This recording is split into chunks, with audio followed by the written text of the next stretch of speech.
இன்றைக்கி நம்முடைய கருத்தரங்கத்திற்குடைய சிறப்பு அழைப்பாளர் ஐயாவை கிட்டத்தட்ட 2-3 மாதம் ஐயாவை எதிர்பார்த்துக்கிட்டு இருந்தோம். சில தவிர்க்க முடியாத காரணத்தினால ஐயானால் அட்டன் பண்ண முடியல. அதனால் சென்னிமலை சித்தர் ஈரோடு கோபு ஐயா அவர்களை நம்முடைய சரவணபாபா ஜோதிட அறிவாலயத்துக்கு வந்தது நம்மளுக்கெல்லாம் மிகப்பெரிய ஒரு பெருமை. ஐயா அவர்களை வருக வருக என உங்களுடைய கைகளை தட்டி கொஞ்சம் ஆரவாரம் பண்ணுங்கள். ஐயாவை நம்ம வருக வருக என நம்ம அன்போடு நம்ம வரவேற்கலாம். ஐயாவிற்கு ஒரு சிறிய ஒரு மரியாதை நிமித்தம், ஏன்னா நம்மளுக்கு எல்லாமே இன்றைக்கி ஜோதிடத்தில் நிறைய வழிகாட்டியாக ஐயா இருக்கார். எல்லா ஜோதிடர்களுக்குமே அவருடைய கருத்துக்கள் அப்படிங்கிறது நிறைய நல்ல, அதாவது ஆர்வத்தில் இருக்கக்கூடிய மாணவர்கள் அனைவருக்குமே ஐயா அவர்களெல்லாம் ஒரு பெரிய வழிகாட்டி. அப்போ ஐயாவுக்கு நம்மளும் இந்த இடத்த ஒரு மரியாதை நிமித்தம் பண்ணுறது, நம்ம இடத்துக்கு வர்றதும் ஒரு சென்னிமலை சித்தர் நம்ம இடத்துக்கு ஒரு முருகனுடைய இடத்துக்கு வர்றது நம்மளுக்கு ஒரு சிறப்பு. ஐயா அவர்களை வணங்கி வரவேற்கிறேன்.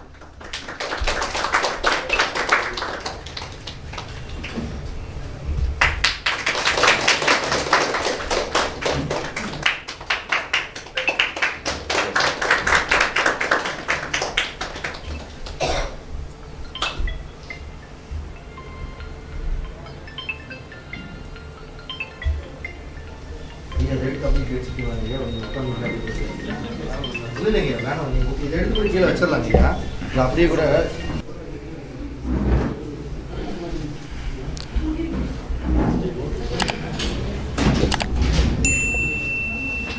சவுண்ட் இல்லாமல் இருக்கு எல்லாருமே. வணக்கம் நண்பர்களே. சென்னிமலை ஆண்டவனின் அரும் பெரும் கருணையினாலும் என் குருநாதர் மணியனையாவையும் வணங்கி இந்த சரவணபவ ஜோதிட அறிவாலயத்தில் இன்றைக்கி ஏதேனும் ஒரு நல்ல கருத்துக்களை உங்களுக்கு கொடுக்க முடிகிறதுக்கு அந்த ஆண்டவனை வேண்டிக்கிறேன். நம்ம பரணி பாரதி ஐயா எல்லா ஜோதிடரும் வளரணும், எல்லாரும் ஒரு அறிவை பெற்று, அதாவது 4 பேர்த்துக்கு தெரிகிற அளவுக்கு ஒரு புகழ் விஷயத்துலேயும் ஒரு வீடியோ விஷயத்துலேயும் நல்லா இருக்கணும் அப்படிங்கிறதுக்காக இப்படி ஒரு கூட்டத்தை அவர் ஏற்பாடு பண்ணி கிட்டத்தட்ட 29வது கூட்டமாக இதை நடத்துகிறாரு. அவருக்கு என் மனமார்ந்த வாழ்த்துக்களையும் ஆசீர்வாதங்களையும் தெரிவிச்சுக்கிறேன். ஜோதிடம் அப்படின்னா நீங்கள்லாம் யாரோ என்னவோ நமக்கு தெரியாது. ஆனால் ஏதாவது ஒரு நல்ல கருத்துக்களை ஏதோ ஒன்று கிடைக்கும் அப்படின்னு நம்பி தான் இந்த மாநாடு, இந்த கூட்டம் இதுக்கெல்லாம் வர்றீங்க. அப்போ வரக்கூடிய ஜோதிடர்கள் நிச்சயமாக என்ன பண்ணணும்னா, ஏதோ ஒரு நல்ல கருத்துக்களை 1 or 2 ஏதோ நம்மளால் முடிஞ்ச கருத்துக்களை சொல்லிடணும். அது எந்த முன்னாடி எந்த ஒரு முன்னுரைக்கு எதுவுமே தேவையில்லை. நம்ம ஒரே வார்த்தை வகுப்பு எடுக்கும்போது இதுதான், இன்றைக்கி உங்கள்கிட்ட கலந்துக்கிறப்பையும் இவ்வளோ தான் வார்த்தை. அப்போது ஜோதிடத்தில் என்ன பார்க்கணும், ஜோதிடம்னா எப்படி? இப்போது அவர் ஒரு பிரசன்னம் கேட்டார்.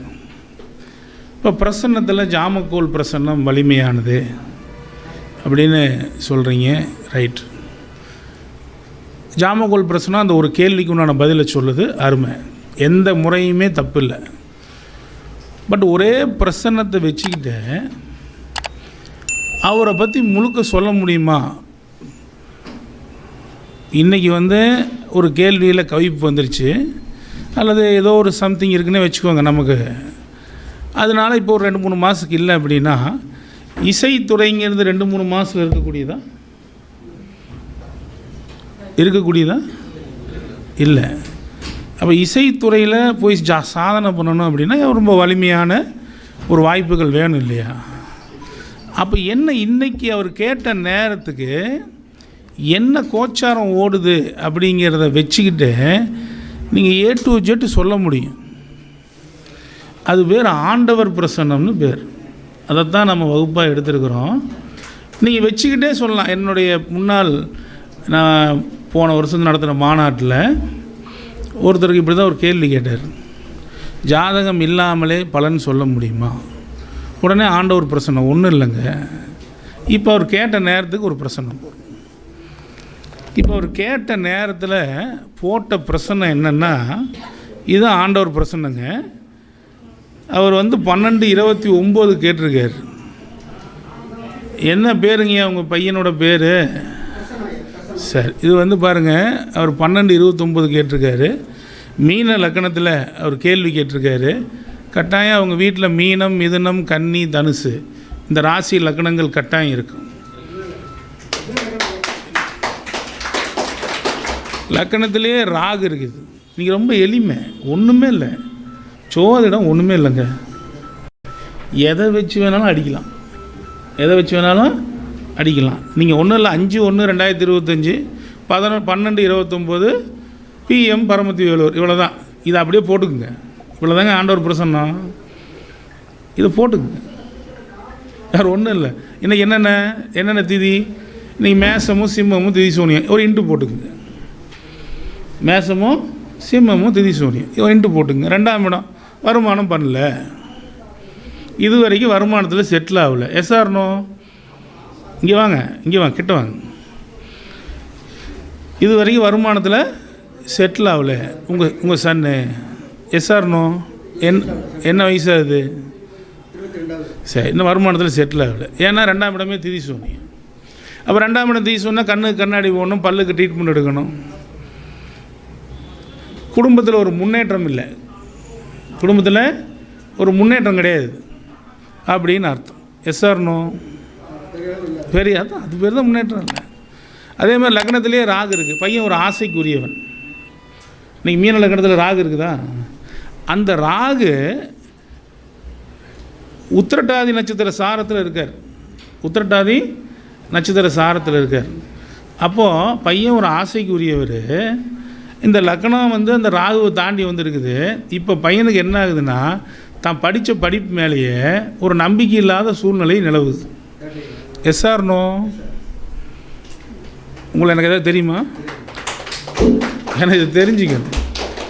தான் படிச்சிருக்கிறான், ஆனால் தான் படித்த படிப்பு மேலே என்ன ஆகலை, நம்பிக்கை ஏற்படல. ஏன்னா ராகுவை தாண்டி லக்னம் போயிடுச்சு. ராகுவுக்கு முன்னாடினா ராகுவை நினச்சே யோசிச்சுட்டு இருப்பான். ராகுவை தாண்டி என்ன ஆகி போச்சு, லக்னம் அந்தவங்க போயிடுச்சு. அப்போ என்ன பண்ண முடியல, படித்த படிப்பு வேலை செய்யுமா, இதுக்கு வேலை கிடைக்குமா, இது கேம்பஸ் இன்டர்வியூ உண்டா, போனால் ஜெயிக்க முடியுமா, இதை ஏன்டா இப்போ எடுத்தோம். எப்படி நண்பர்களே, ஐயா சொன்னதை தப்பு சொல்லலை, இந்த நல்லா புரிஞ்சுக்கணும். அது அந்த ஜாமக்கோல் பிரச்சனத்தில் அது ஒரு கேள்விக்கு உண்டான பதில், அது சொல்லலாம். அதெல்லாம் வந்து எந்த தவறும் எனக்கு எடுத்து 100% நான் கைதட்டேன், பாராட்டுறேன். ஆனால் இதையும் தாண்டி ஒரு முறை இருக்குது. நீங்கள் எல்லோரும் எளிமையாக ஜோதிடத்தில் நீங்கள் எளிமை தானே கேட்குறீங்க. இப்போ பிரசனத்தை போடுங்க, இப்போ பிரசனத்தை போடுங்க. அந்த ரெண்டாம் இடம் திதி சூனியமாக இருக்குது. 2ஆம் அதிபதியான செவ்வாய் போய் நீசமாகி போயிட்டார். அப்போ அவனை வருமானம் பண்ணலைன்னு சொல்கிறல என்ன பெரிய பிரச்சனை? குடும்பாதிபதி போய் நீசம் வக்கரத்தில் இருக்கிறாரு. குடும்பாதிபதி நீச வக்கரத்தில் இருக்கிறாரு. அப்போ வருமானம் பண்ணிக்கல, குடும்பத்துலேயும் நிம்மதி இல்லை. இவங்க குடும்பத்துலேயும் என்ன ஆகலை, இன்னும் பெரிய முன்னேற்றம் எதுவும் கிடைக்கல. எஸ்ஆர்னோ? 3ஆம் இடத்துல குரு இருக்குது. அது லக்னாதிபதி போய் வக்கரமாக இருக்குது. பையனே பிடிவாதக்காரன். அப்போ 3ஆம் இடத்துல போய் குரு இருக்குது. 3ஆம் அதிபதியான சுக்கிரன் அவர் போய் 12 இருக்கிறாரு. அப்போ 3ஆம் இடம் வீரியம், விஜயம், வெற்றி. அப்போ +2 எதிர்பார்த்த மார்க் கிடைக்கல. ஆர்ட்ஸ் அண்ட் சயின்ஸ் படிக்கிறான், இல்லைன்னா டிப்ளமோ படிக்கிறான், இல்லைன்னா இன்ஜினியரிங் படிக்கிறான், இதுதான் படிப்பான். எஸ்ஆர்னோ? ஏன்னா 5லேயே செவ்வாய் இருக்குது. 5லேயே செவ்வாய். இதை தவிர அவன் எதுவும் படிக்க மாட்டான். இதை தவிர +2 கேட்டால் எதிர்பார்த்த மார்க் இல்லை. எஸ்ஆர்னோ? அதே மாதிரி 3ஆம் இடம் சீட்டு, MLM, share market, crypto currency, அடுத்தவனுக்கு பணம் கொடுத்து வாங்குறது. இது லக்னாதிபதி போய் அங்கே உட்காந்துருக்குது. இது எது பண்ணாலும் இவரும் உருப்பிட மாட்டார், இவங்க அப்பாவும் உருப்பிட மாட்டார். கொடுத்தா இவருக்கு வராது. எஸ்ஆர்னோ? எதுவும் போடல. 4ஆம் இடம் தன்னுடைய சொத்துக்கள். 3லேயே குரு வக்கரமாக இருக்குது. 3லேயே குரு வக்கரமாக இருக்குது. அப்போ என்ன பண்ணுவான், அவன் ஓடுறது, ஒடியாடுறது, துருத்துருன்னு இருக்கிறது, விளையாட்டு மேலே ஒரு ஆர்வம் இருக்கிறது, இதெல்லாம் சின்ன வயசுலேருந்தே அவனுக்கு இருக்கும். சின்ன வயசுலேருந்தே இருக்கும். ஆனாலும் இந்த புதனானவர் போய் சூரியனோட அஸ்தமனமாக இருக்கிறதுனால இன்ஜினியரிங் பாடத்தில் M3 அல்லது M4 மார்க் குறைஞ்சி போயிடும். ஆரியர் பார்த்தீங்களா?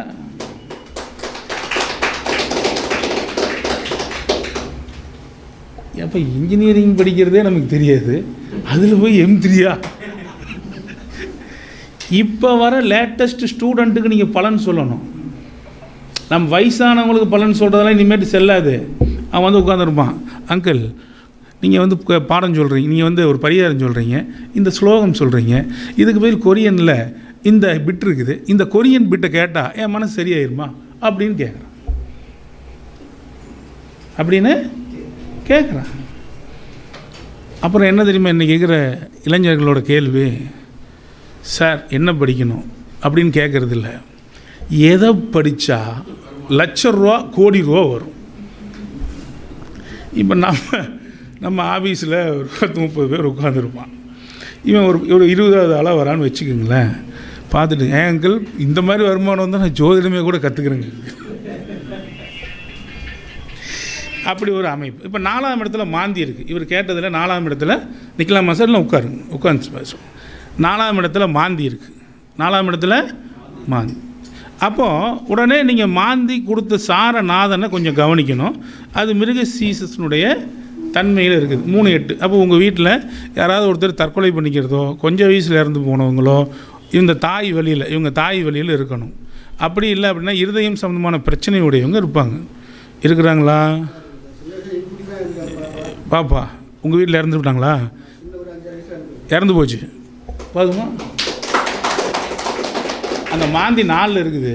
இவங்க வீட்டில் 3-8 சாரத்தில் இருக்குது. இவனை விட தங்கச்சி, உங்கள் தங்கச்சி, இவங்க அத்தை, அது போய் இறந்துருக்கு. சின்ன வயசில் இறந்து, கொஞ்சம் வயசில் இறந்து போகிற குடும்பம். இப்போ 4 மாந்தி இருக்குது. 4 மாந்தி இருக்குது. பிரச்சனை ரீதியில் 4 மாந்தி இருந்தால் சல்லிய தோஷம்னு சொல்கிறீங்களே, சல்லிய தோஷம் எப்படி கண்டுபிடிக்கிறது? 4 மாந்தி இருந்தால் நான் சல்லிய தோஷம் இப்படி இருக்குது, எலும்பு இருக்குதுன்னு சொல்கிறேன் அப்படின்னா எங்கே இருக்குது, எப்படி கண்டுபிடிக்கிறது? அதுக்கு ஒரு திசை இருக்கா? அதுக்கு ஒரு திசை வேணுமா இல்லையா? இந்த இடத்துல இருக்குது, இத்தனாவது அடியில் இருக்குது, இத்தனாவது மீட்டரில் இருக்குது அப்படின்னு சொல்லணுமா சொல்லக்கூடாதா? அப்போ தானே அது கரெக்டு. அது எனக்கு கரெக்டு, ஐயாவுக்கு கரெக்டு. கற்றுக்கிற மாணவர்கள் இன்னும் கொஞ்சம் என்ன பண்ணணும், இன்னும் கொஞ்சம் இன்டெப்த்தாக. இப்போ இவர் போனால் வேணால் கண்டுபிடிச்சிடுவார், இத்தனாவது மீட்டரில் இங்கே இருக்குது அப்படிங்கிற ஒரு ஐடியா இருக்குது. ஏன்னா இப்போ நிறைய பார்க்குறார். வாஸ்துவில் சரவண பாரதியை நிறைய பார்க்குறாரு, நாமளும் நிறைய வாஸ்துவில் பார்க்குறோம். நிறைய விஷயங்கள் நம்ம போனோன்னே கண்டுபிடிச்சி எடுத்தே கொடுத்துருக்கோம். இந்த இடத்துல இத்தனாவது மீட்டரில் இந்த திசையில் இருக்குது அப்படின்னு. இப்போ இவருக்கு 4 மாந்தி இருக்குது. அப்போ இவருக்குன்னு பூர்வீக சொத்து ஏதாவது இருந்தால், பூர்வீக சொத்து ஏதானும் இருந்து அது காடு தோட்டங்கள் இருந்தால் அந்த சொத்தில் முன்னோர்களை புதைச்சது இருக்கும்னு அர்த்தம்.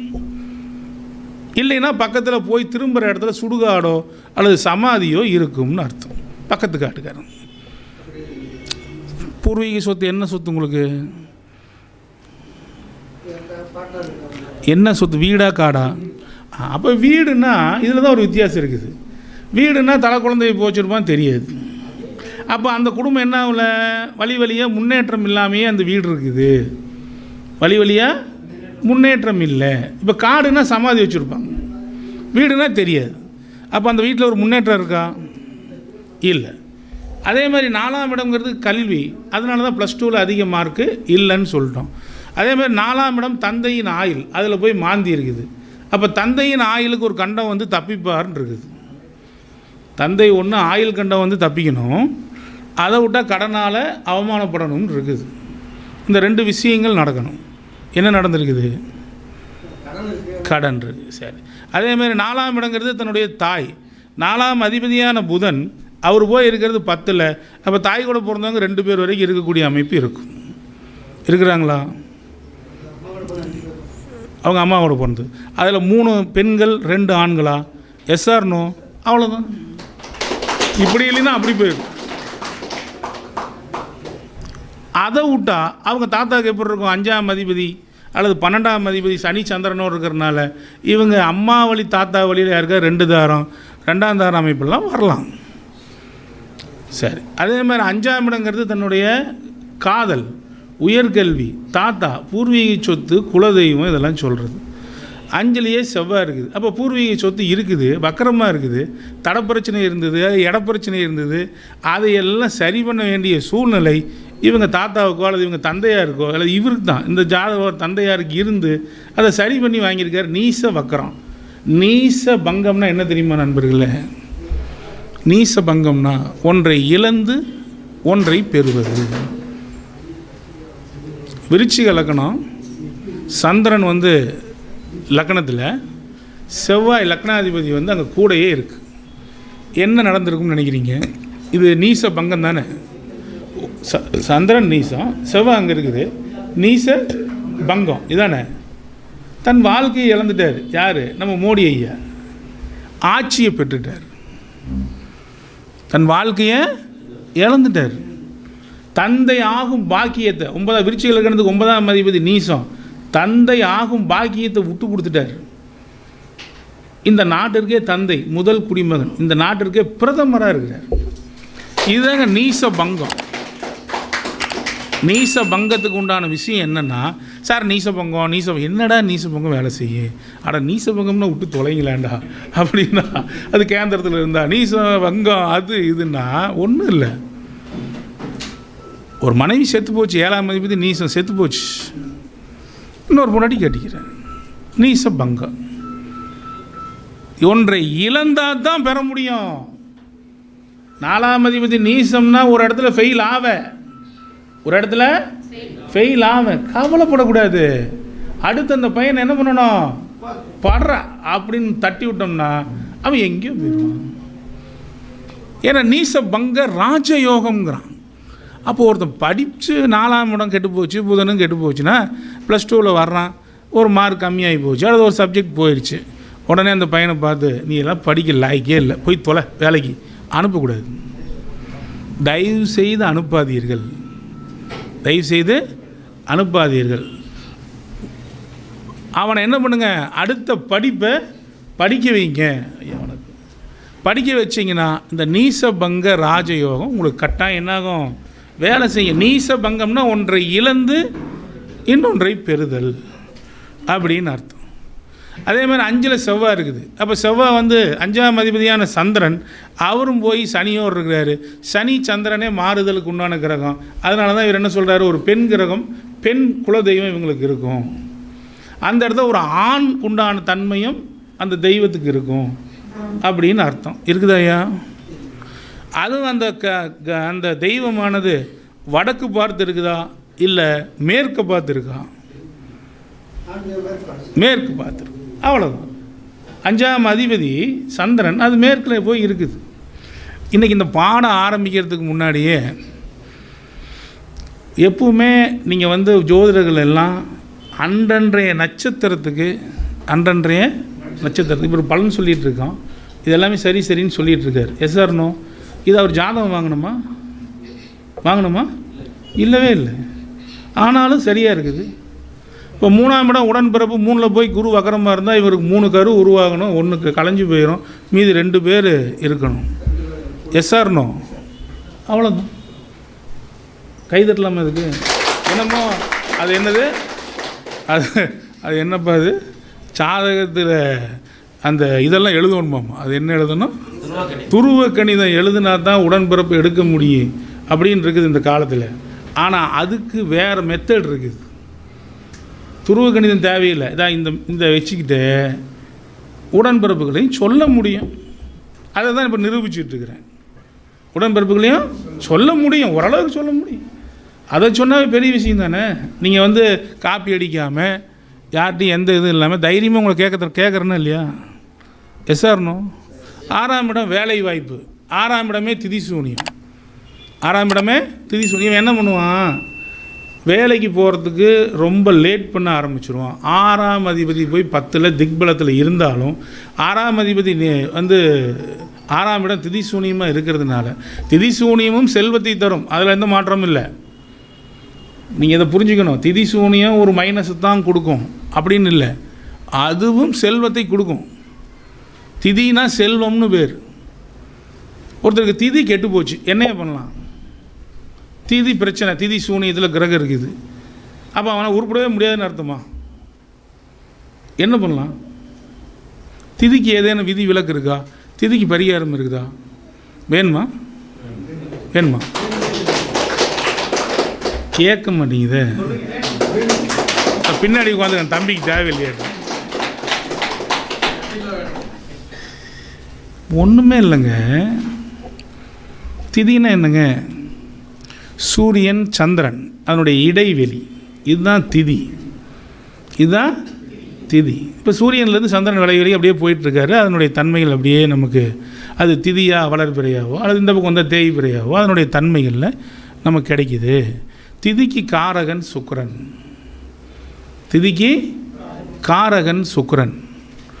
அப்போது சுக்கிரனை நீங்கள் வழிபாடு செய்தால் ரொம்ப சிம்பிளாக, நீங்கள் என்ன திதி சூனிய பிரச்சனை வேணாலும் இருக்கட்டும், என்ன திதி சூனிய பிரச்சனை வேணாலும் இருக்கட்டும், சுக்கிரனை வழிபாடு செய்தால் நீங்கள் இந்த திதி சூனிய பிரச்சனையிலிருந்து தப்பிக்கலாம்.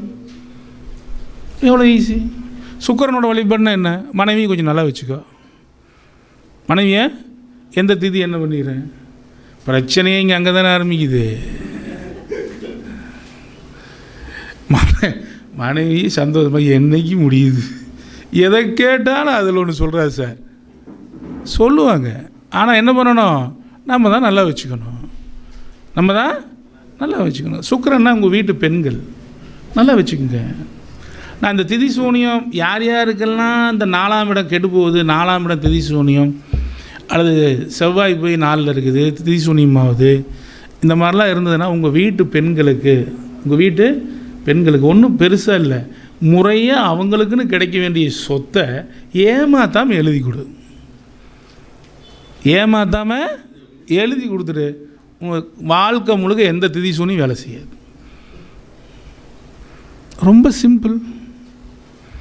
ஆனால் நம்ம ஆளுங்க அப்படி இல்லை. அதிலிருந்து ஒரு கணக்கு போடுவான்.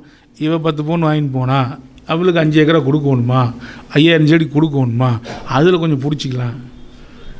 சகோதரனை பஞ்சமா பாதகம்னு சொல்கிறான். பஞ்சமா பாதகம். நீங்கள் தங்கத்தை திருடினாவோ தங்கத்தை ஏமாத்தினாவோ, சகோதரன் சகோதரிக்கு நீங்கள் நிலம் தராமல் ஏமாற்றினாலோ திருடினாலோ, அடுத்தவன் மனைவியை புணர்ந்தாலோ மோகித்தாலோ குரு துரோகம் செய்தாலோ பஞ்சமா பாதகம்னு பேர். பஞ்சமா, இந்த பஞ்சமா பாதகம் ஒருத்தன் செய்யாமல் இருக்குன்னா என்ன செய்ய நீங்கள் நினைக்கிறீங்க? ஒன்றும் இல்லை நண்பர்களே. காலையில் எந்திரிச்சோன்னே ஜோசியருக்கு தான் இந்த பஞ்சமா பாதகம் போகிறதுக்கு நல்ல வழி இருக்குது, ஜோசியருக்கு தான் இந்த பஞ்சமா பாதகம் செய்யறதுக்கும் நல்ல வழி இருக்குது. இந்த பஞ்சமா பாதகம் தீர்வதற்கு என்ன வழின்னா, காலையில் எந்திரிச்சு ஒருத்தருக்கு நல்ல வார்த்தை சொல்லணும். நீ இந்த வழியை நல்லபடியாக போ அப்படின்னு சொல்லணும்.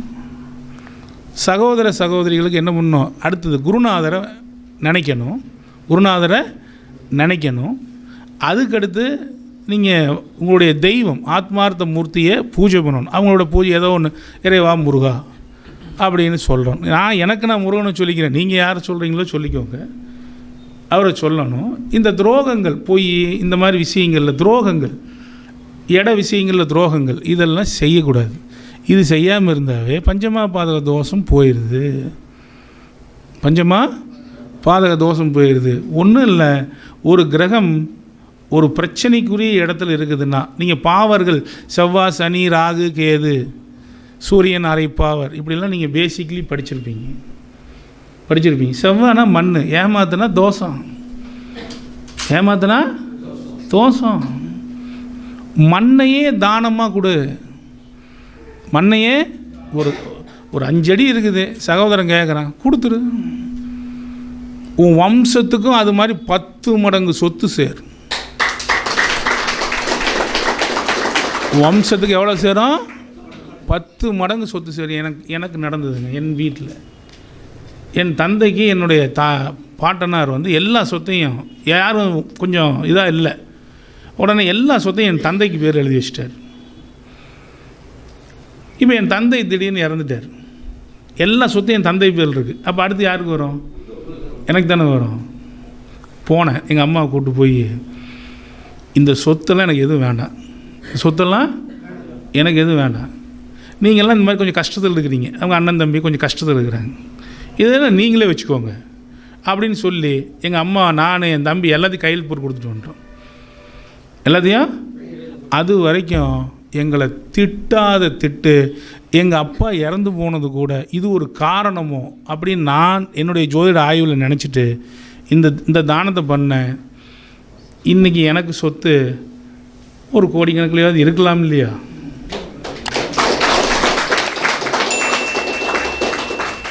காரே பென்ஸ் காரில் போனால் சொத்து எப்படி இருக்கும்? நீங்கள் இதை புரிஞ்சுக்கணும். நிலதானம்ங்கிறது அவ்வளோ ஒரு வேல்யூபிளானது. அது வரைக்கும் அவன் கரிச்சு கொட்டுறான். அண்ணன் தம்பி எல்லாம் என்ன பண்ணுறான்?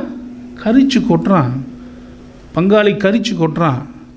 எதுக்குடா இந்த வேலை நமக்கு? எதுக்கு? ஸோ ஜோதிடம் நமக்கு தெரிஞ்சுக்கிட்டோம். ஜோதிடம் தெரிஞ்சுக்கிட்டோம். வேண்டாம் கொடுத்துரு, வேண்டாம் கொடுத்துரு. அன்றைக்கி ஒரு 5 லட்ச ரூபா 10 லட்ச ரூபாய்க்கு அந்த இடம் அன்றைக்கி ஒரு கிட்டத்தட்ட 25 வருஷம் முன்னாடி போயிருக்கோம். இன்றைக்கி 5 கோடிக்கு போகுதாம்மா. அதை பற்றி கவலை இல்லை. ஆனால் அந்த 5 கோடிக்கு மேலே எனக்கு என்ன கிடச்சிருக்குது? என் தம்பிக்கு என்ன கிடச்சிருக்குது? என்னுடைய குடும்பத்துக்கே வளர்ச்சி கிடச்சிருக்கு. மற்ற எல்லாத்த விட நாங்கள் தான் நல்லாயிருக்கோம். எல்லாத்த விட நாங்கள் நல்லா இருக்கோம். எங்கள் எல்லாருக்குமே ஆண் வாரிசு இருக்குது. இது கூட முக்கியம் இல்லைங்க. எங்கள் எல்லாருக்குமே 3 அண்ணன் தம்பிங்க. நாங்கள் 3 பேர்த்துக்கு 6 குழந்தைங்க. 6 பேர் நார்மல் டெலிவரி.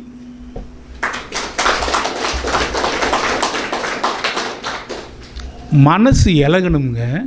அதனால தான் 4ஆம் பாவத்தில் நீங்கள் நிலத்தில் பாருங்கள், மனசு இலகாது.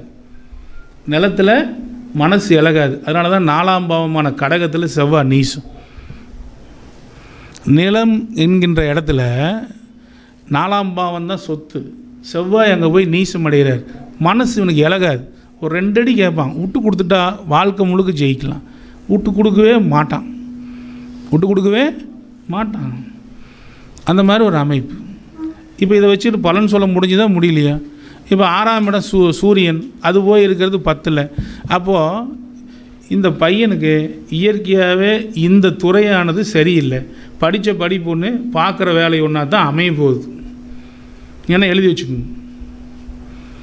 என்ன அமையும்? பேங்கிங் அமையும். அதை விட்டால் ஐடி ஜாப்ஸ் அமையும். இந்த பையனுக்கு அதுதான் அமைய போகுது. இசை என்று சென்றான் என்றால் இசையினால் நன்மை கிடைப்பதற்கு வாய்ப்பே இல்லை. வாய்ப்பே கிடையாது. அதை முதல் புரிஞ்சுக்கோங்க. அப்போது ஒரு ஆண்டவர் பிரசன்னம் இந்த முறையை நீங்கள் கையில் எடுத்திங்கன்னா, இதை நான் வகுப்பு விற்கிறதுக்கு சொல்ல, என்னுடைய முறையை வகுப்பு விற்கிறது அப்படி இல்லை. ஆனால் இதில் இவ்வளோ பலன் சொல்லலாம். 7ஆம் இடம் தன்னுடைய மனைவி, 7லேயே கேது இருக்குது. 7ஆம் அதிபதியான புதன் அவர் போய் இருக்கிறது இதை பொறுத்த வரைக்கும் 10ல்.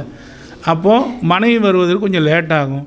இவனுக்கு யூரினரி ட்ராக் இன்ஃபெக்ஷனோ கிட்னி கல் அடைப்போ அல்லது முன்னாடி சுண்ணத் பண்ணுற மாதிரி விஷயங்கள் நடந்திருக்கும். கை தட்டுங்க. ஒரு சுண்ணத்தெல்லாம் கண்டுபிடிக்க முடியுமா? சுண்ணத் பண்ணியிருக்கா இல்லையா? என்ன ஜாதகமாக இது? என்னது? நான் ஒரு ஜாதகம் வாங்கினா கட்டாயம் சுண்ணத் பண்ணியிருக்கிறது தான் சொல்லுது. 7ல் கேது இருக்குது. 7ல் கேது. அப்போ 7ஆம் அதிபதி புதன் அவர் போய் என்ன ஆகிறாரு? மூலத்தில் 1 டிகிரியில் கண்டாந்த டிகிரியில் இருக்கிறார். கண்டாந்த டிகிரியில். அப்போ நான் என்ன சொல்கிறேன்? யூரினரி ட்ராக் இன்ஃபெக்ஷன், கிட்னி அல்லது சுண்ணத் நடந்துருக்குதுன்னு சொன்னேன்.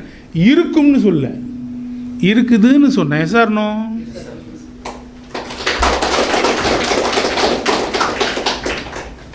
என்ன பெரிய விஷயம்? ரொம்ப கஷ்டமா? சுண்ணத்து வரைக்கும் போயாச்சுல்ல.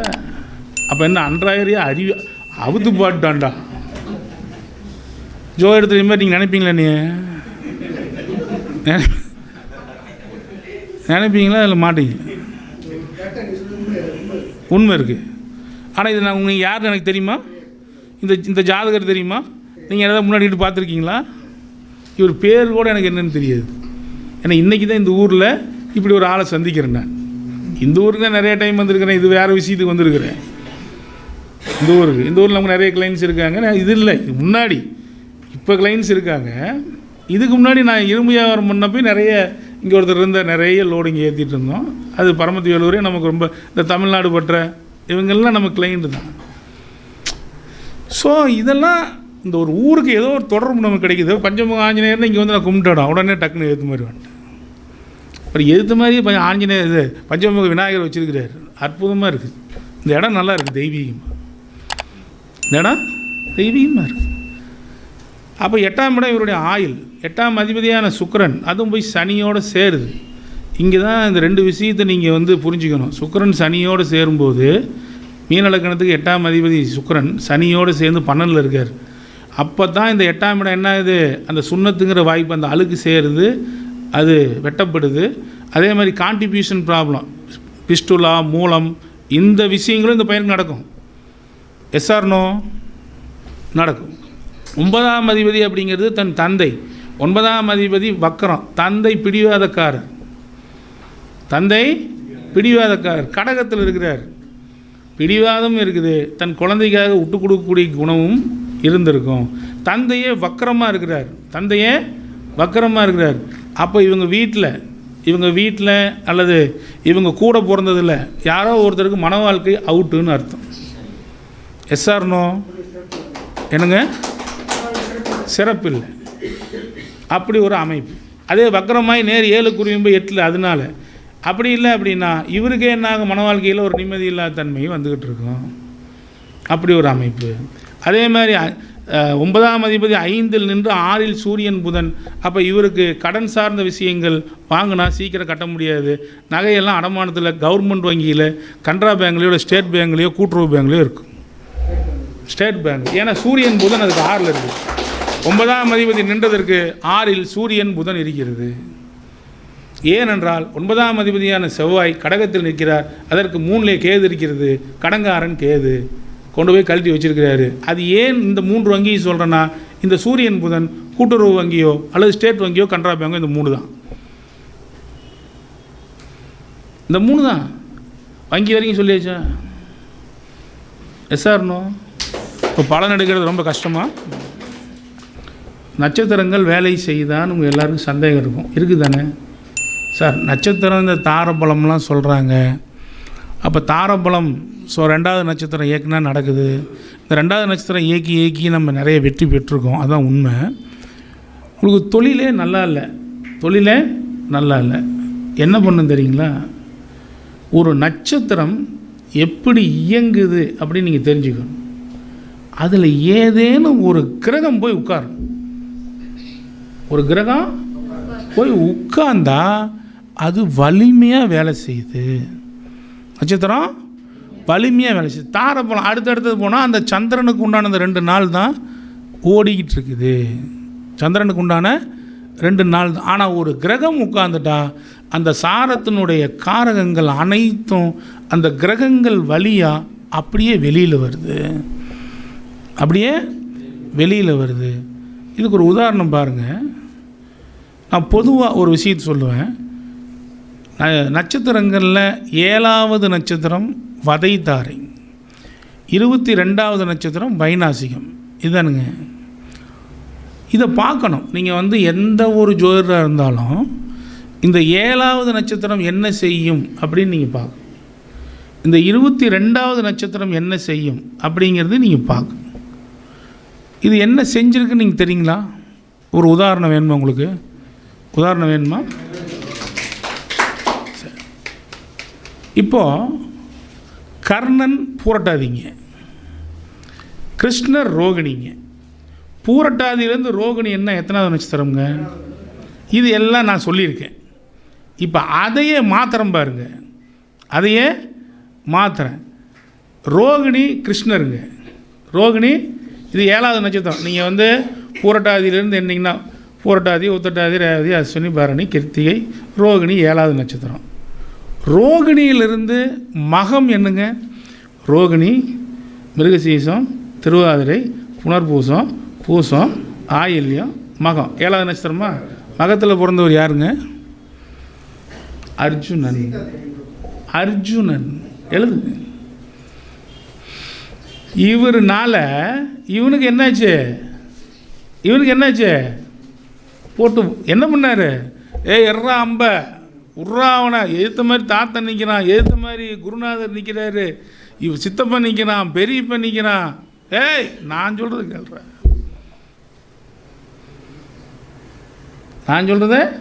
கேளு அப்படின்னு ஒரு யுத்தத்தையே நடத்தி முடிச்சிட்டாரு 7வது நட்சத்திரக்காரனை வச்சுக்கிட்டு. அவரை துணை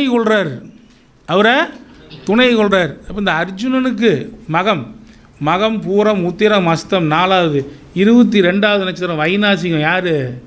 கிருஷ்ணன். 22வது நட்சத்திரம் வைநாசிக நட்சத்திரம் கிருஷ்ணன். அப்போ இவங்க 2 பேரும் கூட்டாக சேர்ந்து என்ன பண்ணாங்க? சார் இல்லை சார் 10 மாட மாளிகை கட்டினாங்களா, இல்லை 10 ஊரை டெவலப் பண்ணாங்களா, இல்லை நம்ம ஐயா மாதிரி ஒரு 100 ஜோதிடரை உருவாக்கி விட்டாங்களா? Yes sir no? எல்லாம் 2 பேரும் என்ன சேர்ந்து என்ன பண்ணாங்க? எல்லாத்தையும் அழிச்சு தள்ளிட்டாரு. அழிச்சு பதையும் வைநாசியும் வேலை செய்தா இல்லையா? நம்ம கிருஷ்ணர் அர்ஜுனன் அப்படியே இது போதனை கொடுத்தாரு, விஸ்வரூபம் காமிச்சாருன்னு சும்மா சொல்கிறான். என்னோட காரியத்துக்காக நான் செஞ்ச வேலை இது. கர்ணன்லேருந்து கிருஷ்ணன், கர்ணனையும் கொண்டது யார்? கிருஷ்ணன் தான். அப்போ கிருஷ்ணர் நின்ற இடத்துக்கு அர்ஜுனன், அவன் 7வது நட்சத்திரம். அர்ஜுனனுக்கு 22வது நட்சத்திரம். வேலை செஞ்சுதா இல்லையா? அதோட ஒன்று பாருங்கள், நீங்களாம் திருமணபுரத்தில் சேர்த்துறீங்களே, 7வது நட்சத்திரம் பாருங்கள் எப்படி வேலை செஞ்சுருக்குதுன்னு. சீதாதேவி மகம், ராமர் புனர்பூசம், மகேந்திரபுரத்தை இருக்குது. ஆமாம், 2 குழந்தை இருக்குது இல்லைன்னு யார் சொன்னால்? வதைத்தாரு 7வது நட்சத்திரம், 25வது நட்சத்திரம், அது 7வது நட்சத்திரம் தான். 7, 16, 25 இது எல்லாமே பிரச்சனைக்குரிய வதை தாரை தான். இவ்வளவு ஏக பத்தினி விரதரார ராமர் பொண்டாட்டி என்ன பண்ணார்? நம்ம செய்வோமா? நாங்கள் ஏக பத்தினி விரதம் இல்லைன்னு கூட நீங்கள் வச்சுக்கோங்க. ஆனால் செய்வோமா? பொண்டாட்டி போய் இல்லை நீ அவன் சொல்கிறான் நீ போய் தீயில் இறங்கு சொல்லுவோமா?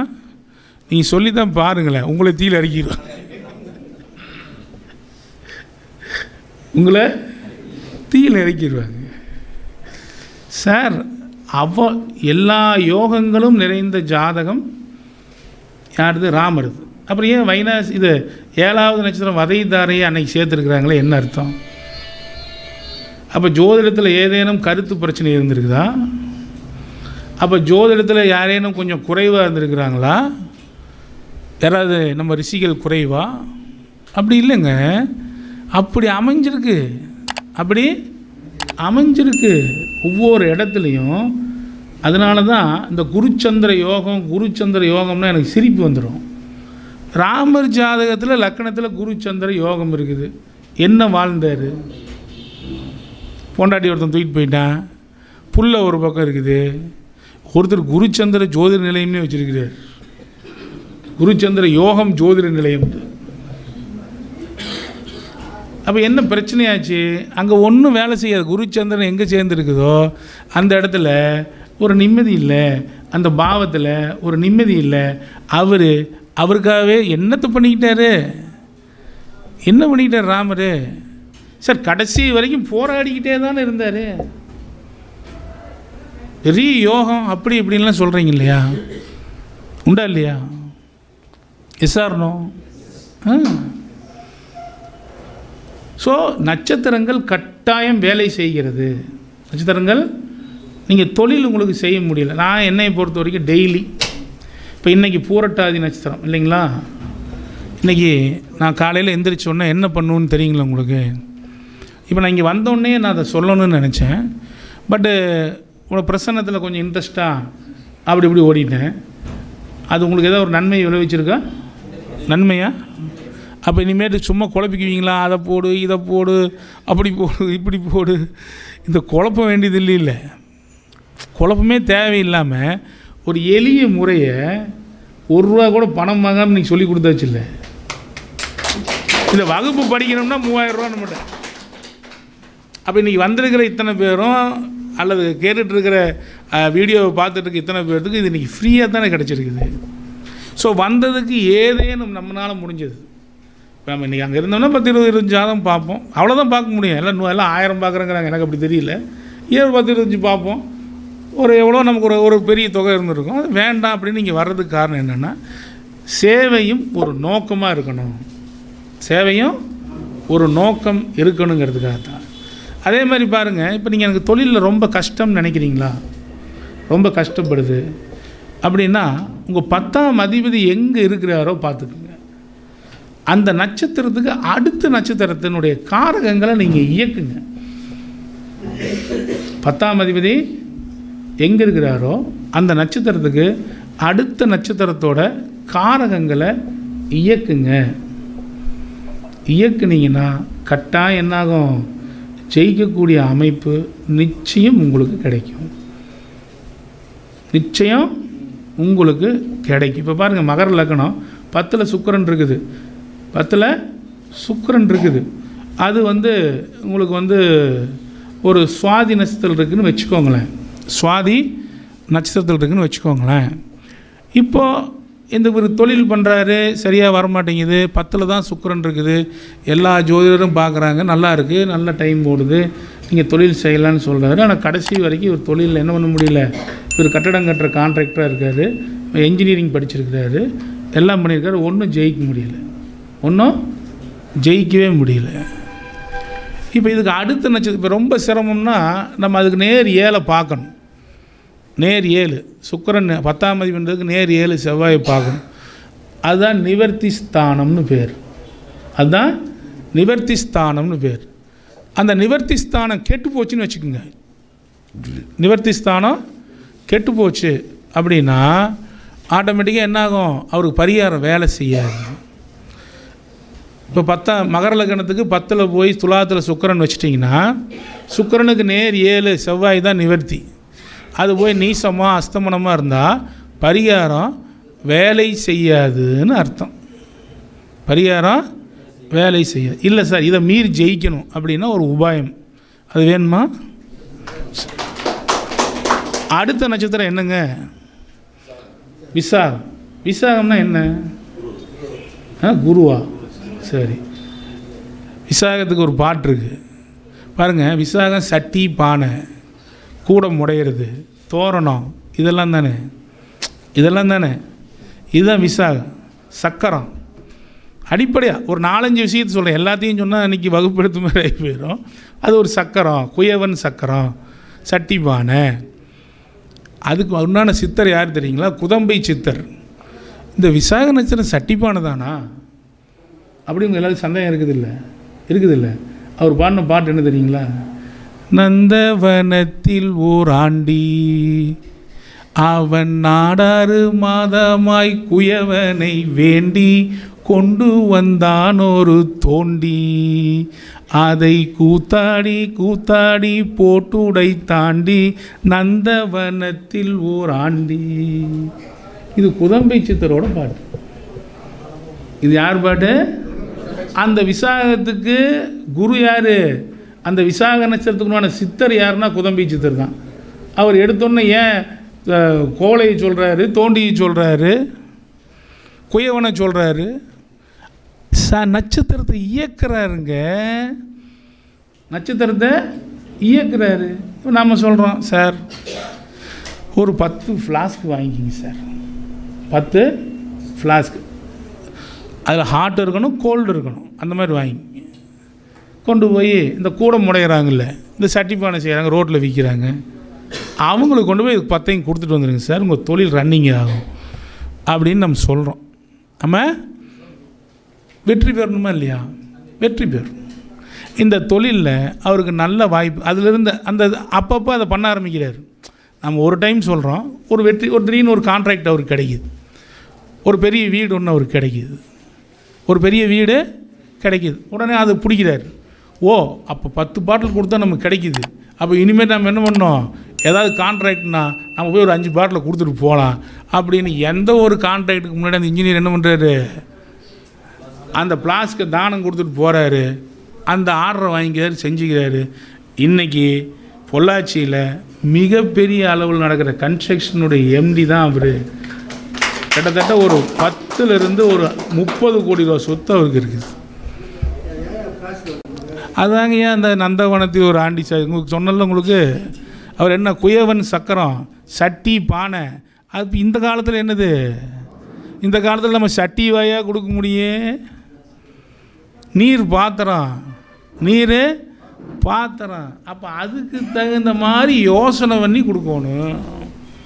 ஏன்னா சுக்கிரன் 10ஆம் அதிபதி நல்ல நீர் பருகும், நல்ல நீர் பருகக்கூடிய ஒரு ஃப்ளாஸ்க். சுக்கிரன்னா நல்ல நீர், நல்ல நீர். அது ஏன் சார் தானம் கொடுக்கணும்? மகர லக்னத்துக்கு 3 12 சாரம் கொடுத்தா நடக்கும்.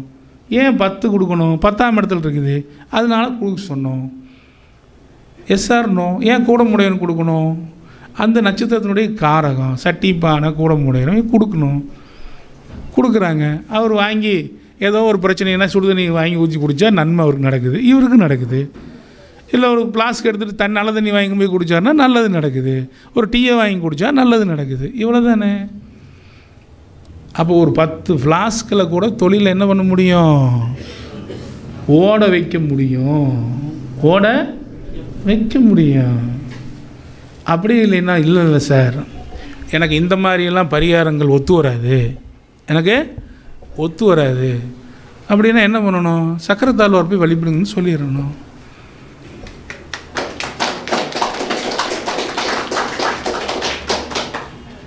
என்ன ஆயிருப்போது? அது சக்கரம் தானே. அது அந்த சக்கரம், இது இந்த சக்கரம். அது அந்த சக்கரம், இது இந்த சக்கரம். ஸோ ஜோதிடத்தில் பரிகாரம் சொல்லுவது என்பது ஒரு மிகப்பெரிய வெற்றியை கொடுக்கும். இப்போது இன்றைக்கி பூரட்டாதி நட்சத்திரம் இருக்குது. இப்போ 7.5 சனி யாருக்கு வரப்போகுது? மீனராசிக்காரங்களுக்கு வரப்போகுது. ஏற்கனவே மீனராசிக்காரங்கள்லாம் கொஞ்சம் பிரச்சனையில் தான் இருக்கிறாங்க. 7.5 சனியை கண்டெல்லாம் பயந்துக்காதீங்க. உங்கள் லக்ன பிறகு உங்கள் ஜோசிகிட்ட போங்க. உங்கள் 5ஆம் அதிபதி, உங்கள் 9ஆம் அதிபதி பலமாக உங்கள் ஜாதகத்தில் இருந்தால், நடக்கக்கூடிய திசா புத்தியே இல்லைன்னா கூட, திசா புத்தியே 5, 9 நடக்கலை இல்லைன்னா கூட உங்களை பெருசாக தீமை செய்வதற்கு இந்த 7.5 சனி இல்லை. தண்ணி சாதா தண்ணி தீமை செய்ய போகிறதில்ல, நன்மை தான் கொடுக்க போகிறாரு. சில பேர்த்துக்கு தீமை இருக்கும் தானே. தேங்க்யூ.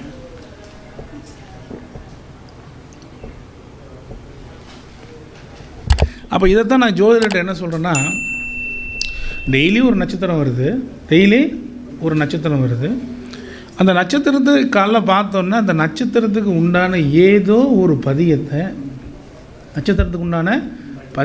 நம்மளுடைய தமிழ் பதிகங்கள் மிக மிக மிக மிக மந்திர சக்திகள் வாய்ந்து. நீங்கள் புரிஞ்சுக்கணும். நீங்கள் சமஸ்கிருதம் தான் மந்திரத்துக்கு உண்டானது, தமிழ் மந்திர மொழி அல்ல அப்படின்லாம் நினச்சிக்காதீங்க. நம்மளுடைய ஒவ்வொரு பதிகமும் நம்ம பதிகத்தின் மூலியமாக செல்வம் பெற்றிருக்கிறாங்க. இழந்த கண்ண சுந்தரர் பெற்றிருக்கிறாரு, இழந்த உயிரை மீட்டு எடுத்திருக்கிறாரு திருநாவுக்கரசர். கதவு மூடணும்னா பாட்டு, கதவை திறக்கணும்னா பாட்டு. எஸ்ஆர்னோ? இது எல்லாமே நம்மளுடைய பதிகங்களுக்கு வேல்யூபிள் இருக்குது. சார் இந்த பூரட்டாதி நட்சத்திரம் இன்றைக்கி என்ன சார் பதியம் பாடுவீங்க அப்படின்னா, தோடுடைய செவியன் விடையேறி ஓர் தூவெண்மதி சூடி காடுடைய சுடலை பொடி பூசி என் உள்ளம் கவர் கல்வன் ஏடுடைய மலரான் முனைநாட் பணிந்தேத்த அருள் செய்த பீடுடைய பிரமாபுரமேவிய பெம்மானிவனன்றே. இந்த பதியத்தை இன்னைக்கு பாடினான்னு மட்டும் இல்லை, இந்த 7.5 சனி பூரட்டாதி வரைக்கும் விட்டு போகிற வரைக்கும் மீனராசிக்காரங்களுக்கு இந்த பதியத்தை டெய்லி படித்தா, தோடு என்னது? பூரட்டாதி. அது எது? சீர்காழியினுடைய பதிகம். அந்த சீர்காழியில் சட்டநாதர் என்ன பண்ணுறாரு? கப்பலில் உட்காந்து காப்பாற்றுறார். கப்பல் தான் மீனம். அங்கே சட்டநாதராக பைரவர் மேலே இருக்கிறாரு. சனியோட குருநாதர் யார்? பைரவர். ஏன் மீனராசிக்காரன் பயந்து சாவறீங்க? இந்த பதியத்தை தினம் படிங்க, ஆட்டோமேட்டிக்காக என்ன போகிறீங்க? நன்மை மேல் நன்மை கிடச்சிட்டு போகுது. என்ன கஷ்டம்? மீனராசிக்காரங்களாம் கட்ட மாட்டீங்களோ? ஒருத்தர் உட்காந்துருக்கார் நமக்கு மீனராசி தெரிஞ்சவர், படித்தா என்ன கிடைக்க போகுது? நன்மை கிடைக்க போகுது. ஸோ ஸோ ஒவ்வொரு பதிகங்களும் ரொம்ப வேல்யூபிளானது, அதில் ஒன்றும் மாற்றமே இல்லை.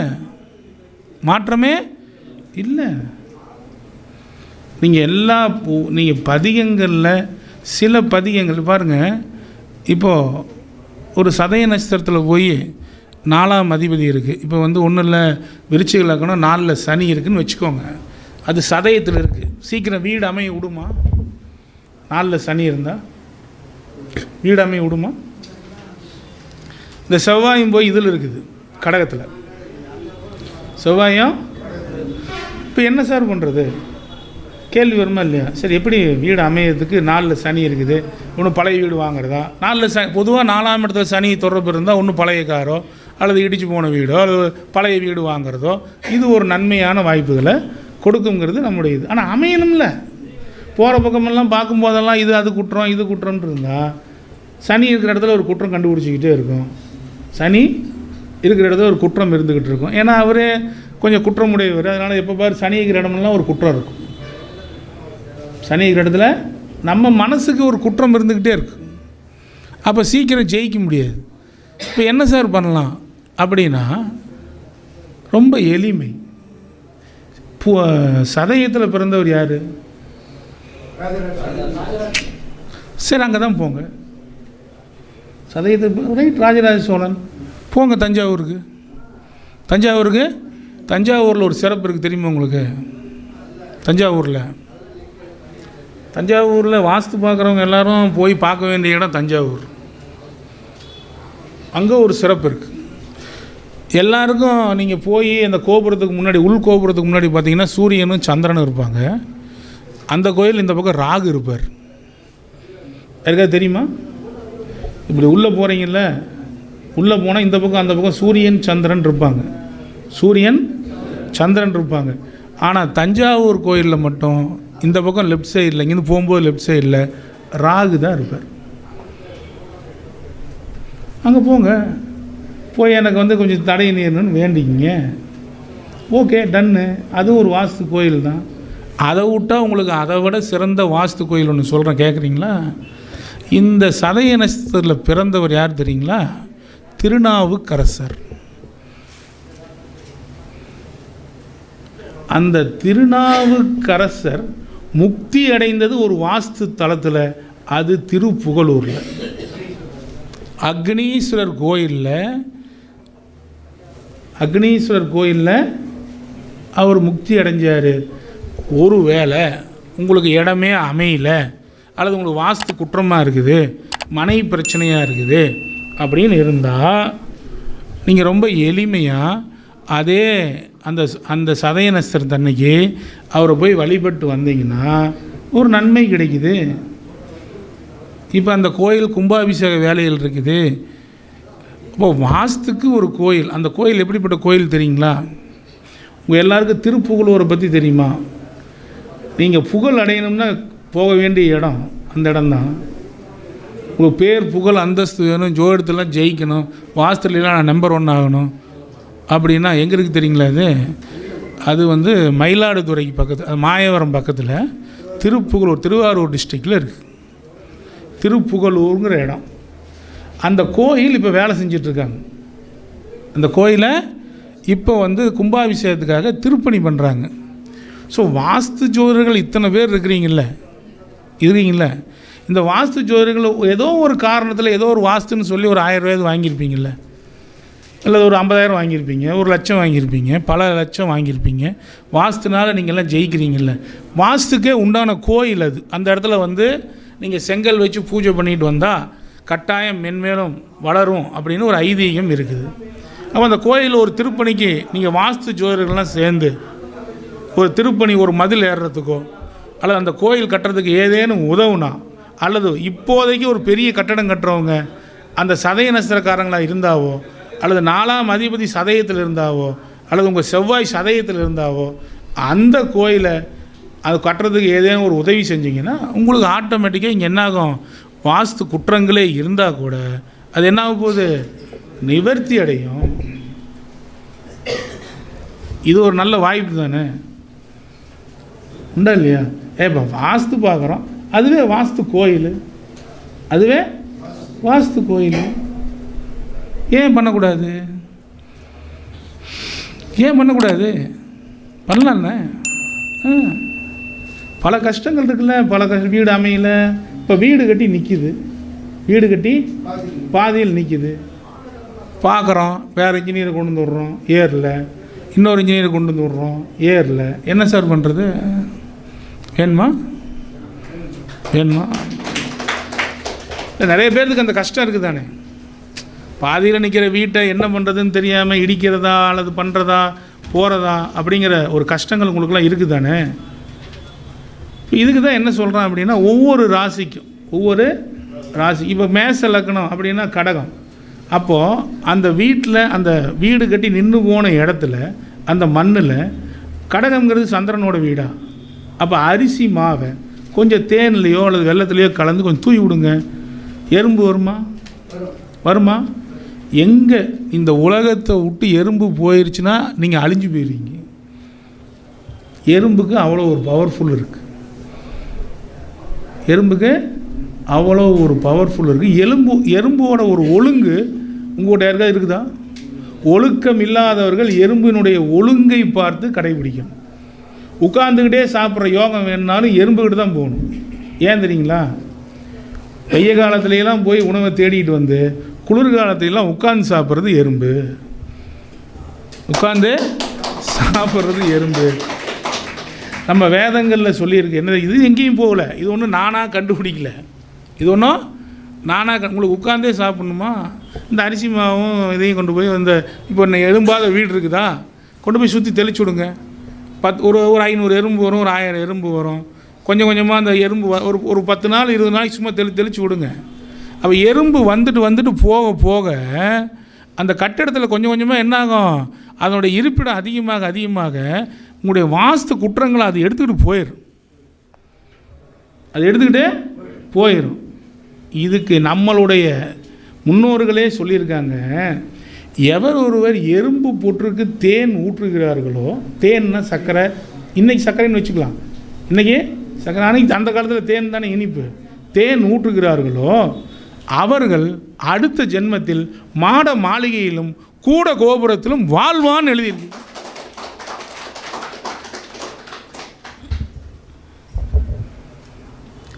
இப்போ இதை எடுத்து இவங்க பயன்படுத்திக்கிட்டால் என்ன? ஒருத்தர் கட்டடமே கட்டலை, போடு ஊற்று தேனை கொஞ்சம் ஊற்றுறான். இல்லை அரிசி மாவு மேச லக்கணமா, நீ அரிசி மாவும் வெள்ளத்தையும் போடு. ரிஷப லக்கணமா, 4ஆம் இடம் என்னது? சூரியன் வீடு. கொஞ்சம் கோதுமை தவிடும், கொஞ்சம் தேனையும் கலந்து ஊற்று, கொஞ்சம் தெளிச்சு விடு போட்டு. மிதுன லக்கணமா, 4ஆம் இடம் என்னது? கன்னி. அப்போ கொஞ்சம் பச்சை பயிரெலாம் கொஞ்சம் சேர்த்து விடு. பண்ணலாம் தானே? எஸ்ஆர்னோ? அதே கடக லக்கணமா, சுக்கிரன், மண்ணை வெள்ளத்தை உடச்சி, சுக்கிரன்னா வெள்ளத்தை உடச்சி போடு, இல்லை நாட்டு சர்க்கரை போடு. சொல்ல என்ன இல்லைன்னா தேனை கூட ஊற்றலாம், தப்பே இல்லை. கடக லக்கணக்காரனுக்கு உபயோகப்படலைன்னா தேனை ஊற்றி விடலாம். ஏன்னா நாளில் சுவாதி இருக்குது. அப்போ தேன் ஊற்றி விடலாமா இல்லையா? எஸ்ஆர்னோ? எவ்வளோ எளிமையான பரிகாரம், ரொம்ப சிம்பிள். போய் அங்கேருந்து 1 லட்ச ரூபா கொடுத்து என்னை கூட 1 லட்ச ரூபா ஆகும், தேவையே இல்லை. நின்று போன கட்டடத்தை டப்புன்னு எதிர்த்து விட்டுடலாம். அதான் நிறைய பேருக்கு கஷ்டமாக இருக்குது. அதுக்கு என்ன வாஸ்து பண்ணுறதுன்னு தெரியல. அதானே ரொம்ப எளிமைங்க. ஜோதிடம் ரொம்ப கஷ்டம்லாம் இல்லைங்க. ஜோதிடம் ரொம்ப கஷ்டம்லாம் இல்லை. மீனராசிக்கு 4ஆம் இடம் என்னங்கய்யா? மீன லக்கணத்துக்கு 4ஆம் இடம் என்னது? மிதுனம் புதன் காரகன். ஒன்றும் இல்லை, இதுக்கு எறும்புக்கு போடாதீங்க, புறாவுக்கு அந்த கம்பு சோளம் அதை போடுங்க. போடலாமா இல்லையா? எஸ்ஆர்னோ? புறா அந்த இதெல்லாம் அந்த ஜீவன்லாம் வருது, கொஞ்சம் அப்படி வச்சு விடுங்க. 4 பறவை கொத்தி தின்னாவே அந்த இடம் ஆக்டிவேட் ஆகிரும். சார் நீங்கள் குடிக்கிற தண்ணி மினரல் வாட்ரு ஒன்றுமே இல்லதில்ல, ஆனால் பாக்டீரியாவோடு இருக்கக்கூடிய வாட்ரு தான் நல்லதுங்கிற இந்த உடம்புக்கு. அப்போ ஏதேனும் உயிர் சக்திகளை அந்த இடத்துல கொண்டு வந்தால் விளங்காத இடங்கூட விளங்குங்கிறான். விளங்காத இடங்கூட விளங்கும். அதை விட இன்னொன்றுக்கு தெரியுங்களா, இப்போ ஒரு காடு விளையவே இல்லை.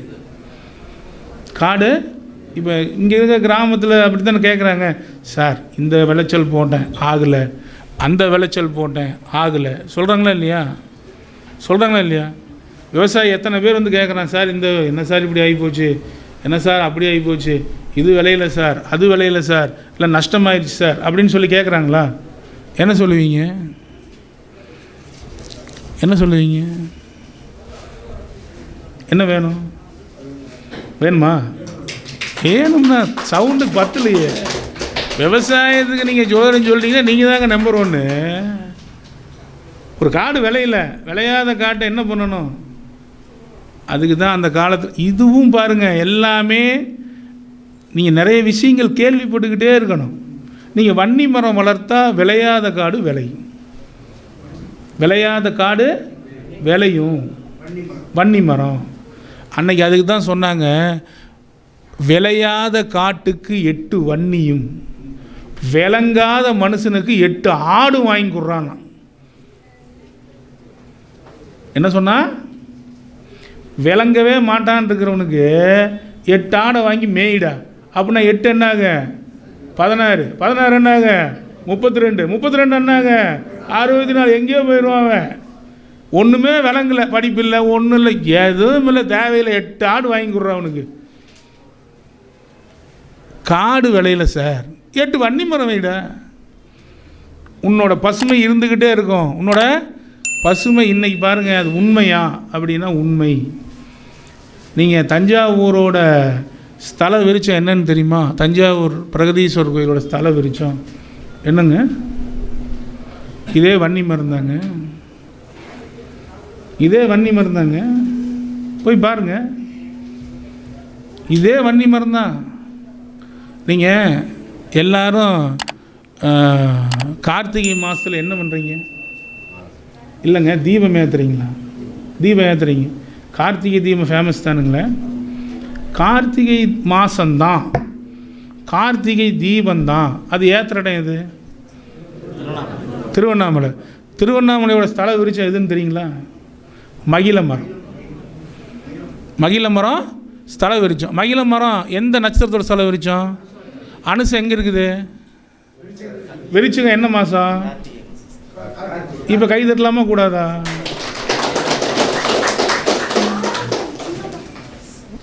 புல் அரிக்கணும் ஜோதிடத்தில். எப்படி இருக்கணும்? அப்போது ஒரு கிரகம் போய் அனுசத்தில் சந்திரனே தான் இருக்கட்டுமே, மகிழ மரத்தை வச்சா அது வளர வளர என்னாகும்? சந்திரன் நல்ல வளர்ச்சி பெறும். எந்த ஒரு கிரகம் அஸ்தமனமாச்சு கவலைப்படாதீங்க. எந்த ஒரு கிரகம் அஸ்தமனமாச்சு ஏன் கவலைப்படுறீங்க? அந்த விருட்சங்களை அந்த நட்சத்திரத்தன்னைக்கு வளர்த்தா யோகம் கிடைக்குமா கிடைக்காதா? சார்னோ உண்டா இல்லையா? உண்டா இல்லையா?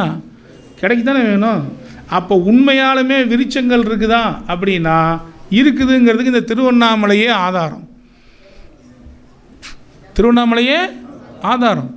நீங்கள் ஒன்று தெரிஞ்சுக்கோங்க நண்பர்களே, மேச லக்னத்துக்கு நீங்கள் எல்லாம் எது அதிர்ஷ்டம்னு நினைக்கிறீங்க? மேச ராசி எந்த பாவம் அதிர்ஷ்டம்? 5ஆம் பாவம் தானே அதிர்ஷ்டம். அதுதானே அதிர்ஷ்டம். நீங்கள் அப்போ அந்த இடம் என்னது? மலை. இப்போ ஒரு திருவண்ணாமலை, ஒரு நாமக்கல் அல்லது ஒரு இமயமலை, இதெல்லாம் மேச லக்னத்துக்கு அதிர்ஷ்டம் நீங்கள் நினைக்கிறீங்கள, அதை போனால் அதிர்ஷ்டம் இயங்குது. அதே ரிஷப லக்னத்துக்கும் திருவண்ணாமலைக்கு போகிறானா இல்லையா? அங்கே போனால் என்ன நடக்கும் தெரியுமா? மனசு சம்மந்தமான தொந்தரவு பூரா தீரும். ஒருத்தன் மலை மேலே போயிட்டுருக்கானாவே அந்த சிம்மம் என்ன பாவமோ அது இயங்கிக்கிட்டே இருக்கும். மலை மேலே சும்மா போகிறானாவே சிம்மம் என்னாகும்? இயங்கிக்கிட்டே இருக்கும். இப்போ இதே மிதுனம், ஒரு வெற்றி பெறணும், பரீட்சை எழுதுகிறான், கவர்மெண்ட் பரீட்சை எழுதுகிறான், ஒரு மலை மேலே அடிக்கடி போயிட்டுருக்கான்னு வச்சுக்கோங்க.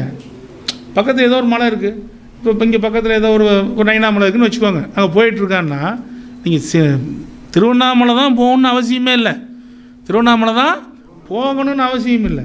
அப்படி ஒரு மலை மேலே அப்போ போயிட்டு வந்தாவே ஒரு நன்மை இவனுக்கு அந்த சிம்ம பாவம் மூலிமா கிடைக்குது. அது உதாரணம் வேணுமா உங்களுக்கு? உதாரணம் வேணுமா? நான் கடக லக்னங்க, எனக்கு 2ஆம் இடம் சிம்மம்ங்க. 2ஆம் இடம் நான் வெள்ளிக்கிழமையான எங்கே இருப்பேன்னு தெரியுங்களா? ஏன் மலைக்கு போகிறேன்? கடகம் பூரா வருமானத்தை பெருக்கணும்னா என்ன பண்ணணும்? இதே கும்பமாக இருந்தால் மனைவியை கரெக்ட் பண்ணணும்னா என்ன பண்ணணும்? அங்கேயும் மலைக்கு தான் போகணும். அப்போ கடக லக்னம் கும்பராசி, கடகத்துக்கு 2ஆம் இடத்தை இயக்கிறதுக்கு என்னைக்கு அந்த சென்னிமலையானவனை மலை ஏறணும், வெற்றி மேலே வெற்றி, கோடி மேலே கோடி கொடுக்கும். கும்பராசி எப்போ அங்கே போகிறணும்? மனைவி என்ன ஆகுறாங்க, ஏங்க போயிட்டு எப்போ வருவீங்க? ஏமா நாளைக்கு. என்னங்க ஒரு நாள் பிரிஞ்சு இருக்கிறதா அப்படின்னு கேட்குற அளவுக்கு இன்பம் இருக்குது. கும்பலக்கணக்காரன் பூரா, கும்பலக்கணக்காரனுக்கு எது பண்ணாலும் மனைவினால் ஒரு பிரச்சனையோ அல்லது கும்பலக்கண பெண்களுக்கு மன வாழ்க்கையில் பிரச்சனை இருக்குதுன்னா ஏதோ ஒரு மலைக்கு பக்கத்தில் ஏறிட்டு வாங்க, பக்கத்தில் ஒரு குன்று இருந்தால் போய் கும்பிட்டு வாங்க. அப்போ ஒவ்வொரு பாவத்தை, ஒரு பாவத்துக்கு அது அதிர்ஷ்டம்னு எடுத்தா அதே அந்த பாவத்தை அப்படியே ஸ்டாண்ட் பண்ணிவிட்டு ஒவ்வொருத்தருக்கும் ஒவ்வொரு விஷயத்தை எடுத்தோம்னா சூப்பராக வேலை செய்யுது. இதே விருச்சிக லக்கணத்துக்கு நான் சொல்ல தெரிஞ்சுக்கோங்க, இதே விருச்சிக லக்கணத்துக்கு ஏங்க சார் மோடி ஐயா போய் விவேகானந்தர் ராக்கில் உட்கார்ந்தாரு? மலை சிம்மம் என்னது? ராக்கு உட்கார்ந்தாரா இல்லையா? சரி சார், அது கூட பரவாயில்ல. நம்ம ரஜினிகாந்த் ஐயா லக்னாதிபதியான சூரியன் வந்து விருச்சிகத்தில் உட்கார்ந்துருக்கிறார். அதுக்கு 10ஆம் இடம் சிம்மம் மலை. ஒரு படம் ஓடிச்சுன்னா ஓடலையோ, ரிலீஸ் ஆன உடனே எங்கே ஓடுறாரு? அப்போ ஒரு சிம்மங்கிற பாவத்தை வச்சுக்கிட்டே இப்படி விளையாண்டா இருக்கிற 12 பாவத்தையும் கனெக்ட் பண்ணி நீங்கள்லாம் விளையாண்டிங்கன்னா வரக்கூடியவங்கெல்லாம் எப்படி இருப்பாங்க? உங்கள் காலில் டக்கு டக்குன்னு விழுவாங்க. வரக்கூடிய கிளையண்ட் எல்லாம் வெற்றி மேலே வெற்றி பெறுவதற்கு இதெல்லாம் ஒரு வாய்ப்பு. இதெல்லாம் இப்போ வந்து மீனத்துக்கு சனி வந்து எங்கே போகிறாரு? மீனத்துக்கு வந்துட்டார், மீனத்துக்கு வர போகிறார். அடுத்து 2ஆம் இடத்தை இவங்க இயக்கணும். எங்கே போகணும்? 2ஆம் இடம் என்னது? 2ஆம் இடம் மேசமாக இருக்குதா? எங்கே போகணும்? மலைக்கு போகணும். எந்த மலைக்கு போகணும்? பழனி மலை. நம்ம மாணவர் பழனி மலை, திருச்செந்தூர். ஒன்றும் இல்லைங்க, மேசத்தில் அஸ்வினி. நீங்கள் எல்லாம் இங்கே தான் பரமத்தி வேலூர்லேருந்து அந்த மலையை தெரியலனா நான் என்ன பண்ணிட்டேன்? அஸ்வினிக்கு உண்டான மலை என்ன தெரியுங்களா? அஸ்வினிக்கு உண்டான ஈஸ்வரன் யார் தெரியுங்களா? நம்ம கொல்லிமலையில் இருக்கிற அரப்பளீஸ்வரருங்க.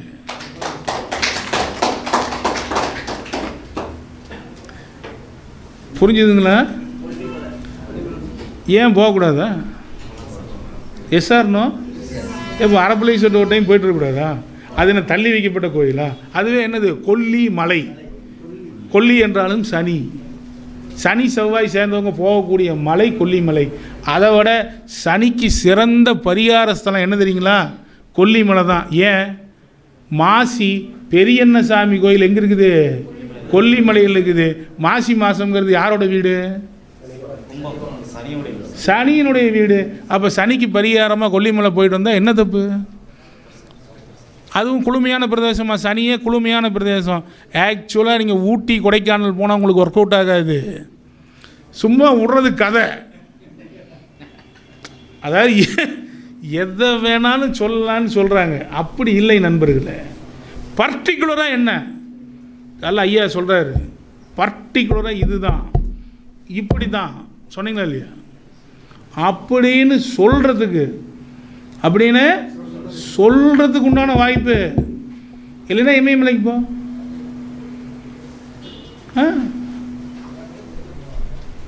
இல்லைன்னா இமயமலைக்கு போ. ஏன் இமயமலையும் மேசம்பேன்? ஏன் தெரியுங்களா? சிம்மம்னு இமயமலை இருக்குது, ஆனாலும் மேசம்பேன். ஏன் தெரியுங்களா? அது கேதார்நாத் கோயில் அங்கே இருக்குது. கேதார்நாத் கோயில் அங்கே இருக்குது. அதே மேசில் அந்த இடத்துல அஸ்வினி இருக்குது. பக்கத்தில் இப்போ இல்லை சார், அவ்வளோ தூரம் அப்படியே திருச்சின்னா நேராக உச்சி பிள்ளையார் கோயிலுக்கு போங்க அங்கே மேசம் வேலை செய்யும். மேசம் வேலை செய்யும். எதுக்கு சார் கஷ்டப்படுறீங்க? எனக்கு ஒரு கஷ்டம் வருது, இப்போ அஷ்டமச்சனி நடக்குது. யாருக்கு அடுத்து நடக்க போகிறது? யாருக்கு நடக்குது? அடுத்து சிம்மத்துக்கு தான் அஷ்டமச்சனி வரப்போகுது. சிம்மம் போச்சுடா, போட்டு தட்டுறா, ஒட்டுடா, அதை பண்ணுறா இதை பண்ணுறான்னு கஷ்டப்படுறீங்களா? ரொம்ப கஷ்டப்படுறீங்க தானே? எஸ்ஆர்னோ நண்பர்களே, அஷ்டமம் என்றால் மரணம்னு பேர் உண்டா இல்லைங்களா? சனிக்கு மரண காரகன்னு பொருள் உண்டா இல்லைங்களா? நம்ம நாட்டை இப்போ அது 12ஆம் இடம், அது 12ஆம் இடம். எப்பவுமே 12ஆம் இடம் பின்பகுதி பாதுகாக்க வேண்டிய இடம். அந்த இடத்துல இருக்கிற பூரட்டாதி, அதுவும் என்னது, பூரட்டாதி கர்ணன் கவச குண்டலத்துடன் இருந்தான். கவச குண்டலத்துடன் இருக்கிறவங்க யார்? எல்லை பாதுகாப்பில் இருக்கிறவங்க யார்? இராணுவ வீரர்கள். உத்திரட்டாதி அதுக்கு அடுத்து இருக்குது, அது இராணுவ வீரர் நட்சத்திரம். அப்போ இராணுவ வீரர்களுக்கு ஏதேனும் ஒரு ஃபண்டை நீங்கள் மாதம் வாங்கி ஒரு 500 இந்தாங்க, அல்லது ஒரு 800 அனுப்பிச்சுடுங்க, அல்லது ஒரு 80 அனுப்பிச்சுடுங்க. இந்த செவ்வாய் சனிக்கும் பரிகாரம், இந்த அஷ்டம சனிக்கும் சிம்ம லக்னக்காரங்களுக்கு, சிம்ம ராசிக்காரங்களுக்கு அற்புதமான பரிகாரம். இராணுவத்துக்கு நிதி கொடுக்கலாமா இல்லையா? கொடுக்கலாம்ல, நம்ம நாட்டையே காப்பாற்றணும்ல. செவ்வாய் சனி சேர்ந்துருக்குது, பயப்படுறீங்கல்ல, இராணுவத்துக்கு நிதி கொடு. செவ்வாய் சனி துப்பாக்கி தானே, சுட்டு கொள்றானா? செவ்வாய் என்னது துப்பாக்கி, சுட்டு கொள்றானா சனி? என்னடா பரிகாரம்? இராணுவத்துக்கு கொடு. நான் சக்ஸஸ் பண்ண பரிகாரம். நான் சொல்கிற ஒரு பரிகாரமும் என் வாழ்க்கையில் சக்ஸஸ் ஆன பரிகாரத்தை மட்டும்தான் சொல்கிறது, இல்லைன்னா சொல்கிறது இல்லை, இல்லைன்னா சொல்ல மாட்டேன். அப்போ ஒவ்வொருத்தருக்கும் ஒவ்வொரு விஷயங்கள் சக்ஸஸ்ஃபுல்லாக இருக்குது. மணி 2 போச்சு. அதனால் இவ்வளோ நேரம் நீங்கள் எல்லாம் பசியில் இருப்பீங்க. இவ்வளோ நேரம் எனக்கு பேச அனுமதி தந்த சரவண பாரதி ஐயாவை நான் வணங்கி வாழ்த்துறேன். மற்றவங்க பேசுவாங்க. மிக்க நன்றி நண்பர்களே. இன்றைய எப்படி இருந்தது?